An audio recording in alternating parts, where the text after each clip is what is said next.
In today's video, I'm going to teach you how to submit links in Trello cards. This process will help you keep your projects organized and ensure all necessary information is easily accessible. So let's dive right in and walk through the steps together. First, you'll want to start by navigating to your Trello board.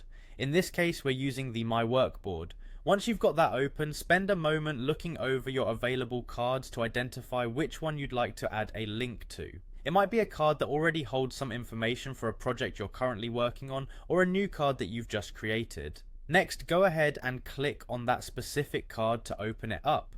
You'll notice that the card contains several areas like the title, description, and possibly some comments or checklists, depending on what you've already added. Once the card is open, move your attention to the description section. Clicking on the description will allow you to edit it. This is where you can add more context to your project and now include important links that may be useful. Simply paste your link into the description field. This could be a link to a document, a web page, or any online resource that supports the context of your Trello card. After pasting your link, be sure to click on the Save button. This is crucial as it ensures your changes are stored and reflected in the card for yourself and any team members who are accessing it. In addition to the description, you might want to include the link in a comment. To do this, find the option that says Write a Comment. It's typically found below the card details, offering a space for collaborative communication. Paste your link into the comment box and hit Save. Comments are particularly useful for links that are related to specific discussions or updates on progress related to the card's tasks. For another method, consider linking through the attachment option. Click on Attachment and you'll see various ways to add links or files. Here, paste your link in the provided field.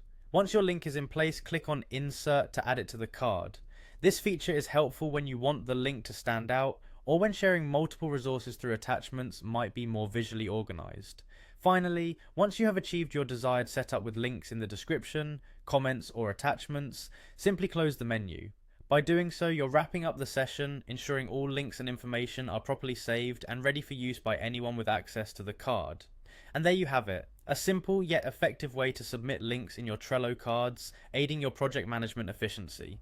Whether you are coordinating with others or just keeping your own tasks in line, using these features in Trello can simplify your workflow. Thank you for watching and happy organizing.